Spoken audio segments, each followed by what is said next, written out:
断然です。桃鉄です。はらせんということで始まりました陣内智則の面白い方原田専門家でございます。この番組は日々私が見ちゃったもの、聞いちゃったもの、言っちゃいけないこと、食べちゃったもの、飲んじゃったもの、食べちゃいけないものなんかの話をしております。ぜひチャンネル登録と高評価よろしくお願いします。ということで今日お話したいのはあれですね、桃鉄。昨日見ました？桃鉄グランプリ。僕はね3回予選の C グループの途中からだったんですけど、夜10時までね、11時からやってたんですか。あれずっとやってて、だから A グループ B グループの予選は見れなかったというか見てなかったんですけど、それでも夕方ぐらいからでしょあれ。なんで5、6時間4時間ぐらいかな、ずっと予選 C グループから、決勝まで見てたんですけど、まあ面白かったですね。もう本当になんて言ったらいいんだ、こう見どころ満載というかね、あれ桃鉄の力というかね、やってるプレイヤーもね、いや皆さん持ってますわ。人気 YouTuber と VTuber と、芸人さんと出ててやってたんですけど、みんな面白かったですね。あとね、ヒャダインさんの解説ヒャダインさんのが面白かったですねで、あと吉田直樹さんでしたっけ、日本放送のね、吉田さんも面白い。当然陣内も面白いんですけど、みんなヒャダインさんの博識ぶりね。日本全国こう行くわけですから、目的地がね、で目的地目指してプレイヤーがこう駅に泊まるたんびに、物件を買うたんびにうんちくというか豆知識というかをねこう話してくれるんですけど、それがまたね本当にいろんなところの場所も知っているし、逆に言えば桃鉄を やってればね、本当に物件って実際ある物件をもじったり、リアルな名前で出てるのは少ないかな、こうもじったりしてるんで、本当にね場所に行けば物があるんですね。なんか安倍川餅があるとか、何ですか、工場があるとか、そういうのはね。でそれをね佐久間さんが日本中を旅して調べてね物件にしてるんですけど、今回の桃鉄で一番一番というかね、ここの物件は買っといた方がいいぞっていうのはあれですよね。もうめちゃくちゃ有名な宮田メンジです。復活宮田メンジ、大阪にあります。シャンプーハットの哲司くんがやっているラーメン屋さんの物件がね、あれいくらでしたっけ、5000万の 200% とか 300% とかじゃなかったですか。1000万2000万とにかくね、あれは抑えなくちゃいけない。あとね、どこだったかな、なんかねそこかしこにあるんですよ、 200% とか 300% もらえる物件が。でそういうのはやっぱ抑えておくといいですよねみたいなことをずっとね長い対戦でもう本当にいろんなプレイスタイル、皆さんのねプレイスタイルがあって、こう見てるだけでも本当にね、一番最後ね総合司会の陣内くんも言ってますが、見てるだけでも楽しかった。本当に楽しかったですね。ずっと見てて、俺ならこうするなとかね、ああするなとか思いながら、戦略練りながら見ておりましたけども、陣内くんのチャンネルの方でもよく桃鉄をやってるんですけど、検証をやったり対戦したりしてるんですけど、彼もよく知ってます。まだ流れてないんですけど、今度流れるやつもねなかなかのねやつを撮ってますから、本当にお楽しみにしていただきたいっていうのとね、やっぱ桃鉄やってるのを見ると桃鉄したくなるじゃないですかね。で昨日は言いながらね、桃鉄したくなるじゃないですか。言いながらずっとスプラトゥーンを流しているっていうね、この矛盾というか自己矛盾ですわ。ね、桃鉄したくなるなって思いながら、でももう眠いし、昨日はね、朝からなんかいろいろ作業してましたんで、眠くて、これはもう桃鉄やる気力ないなと思ったら、ロッシーが、野生爆弾のロッシーが、夜中ずっとね、桃鉄 GP 見たのでつって一人で、やっておりましたけども、まあね、3年決戦と、10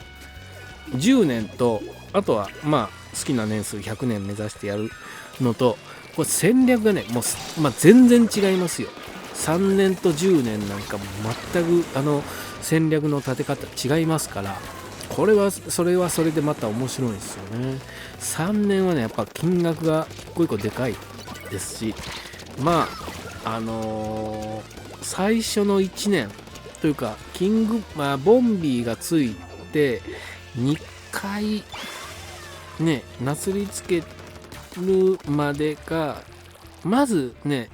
いきなりなかなかキングボンビーにはならないんで、最初ゴール目指さずに房総半島ぐるぐる作戦っていうのは有効なんですよ。ただね、なかなかね、序盤のナイスカードってなかなかいいのが出てくんないんですよね。でそれだったら普通にゴール目指しながらイエロー止まった方が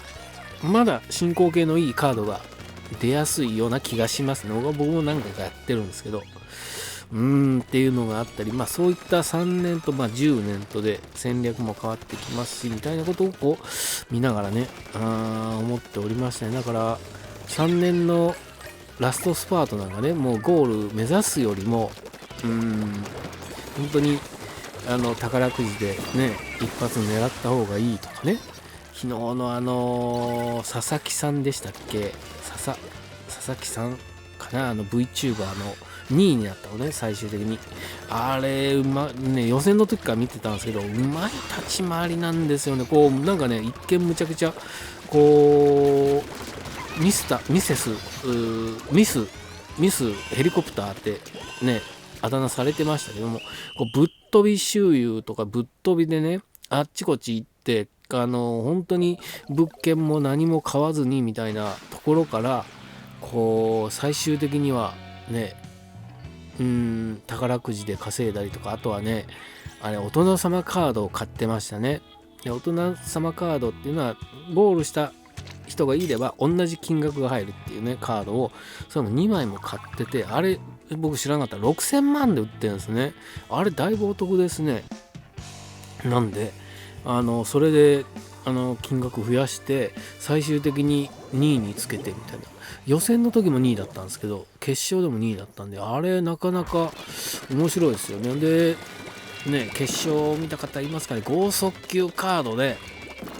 本当に面白かったですね。ここが本当にピークじゃないですか。すごく面白い立ち回りというかで、加納君もね面白かったな。なかなかね分かってるなって陣内もね、こう今何するか分かってるな、刀狩りカードで何するか分かってるなっていうのをあんまりピンときてなかったところがね、だんだんこうこのカードを奪うんじゃない、誰のカードを奪えばいいんだみたいなところがね、結構あれはやってる人というか、やり込んでる人はもうすぐ気づくんですけど、なかなかね普通のすごろくゲームだって思ってやってるとなかなか気づけない戦略というかがありますからね。その辺を、見てて、人のプレーとかあえて実況が入ってくるとすごく分かりやすく、そういう時そうしたらいいんだろうね。もう決算近いから現金残しとかずに全部物件買うとか、もう3年目で最終決算なんで、カードを最終的に売りに行くとか、そういうことをねやってましたけど、それも本当に基本中の基本というかなんですけど、普通にすごろくゲームだと思ってやってると実は違うね。本当にすごろくゲームなんですけども、そういった戦略を立てないとなかなかね最終的にこう勝ち上がることはできませんよみたいなのが、まあ本当一日長かったですけど、桃鉄グランプリを見て思ってまして、また一般の方を参加対象にしたグランプリが開催されるとのことですので、これは僕もねぜひエントリーしたいなって思いますね。ね、本当にこっそりと黙って練習して、ね、決勝の舞台上がりたいなとは思っておりますが、まだまだね本当になかなかねリアルに電車に乗って旅するってことがまだまだコロナ禍でなかなかできないので、そうやって下調べのつもりでね桃鉄をしながらいろんな各地方の地域の、物件何が売ってるのか、大須に行ったら大須って駅がなかったかな、大庵巻があるぞ、そういうのをね調べてね地理に詳しくなるのい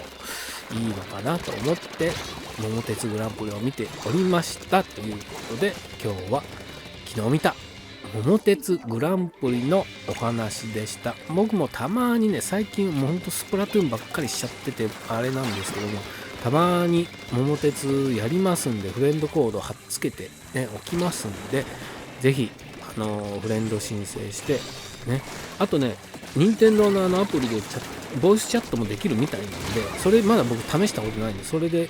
やってみたいね。無言でやるのはなかなかきついんですよね、ネットで。なのでぜひね機会があれば対戦していただければなと思っておりますということで、ぜひチャンネル登録と高評価よろしくお願いします。ありがとうございました。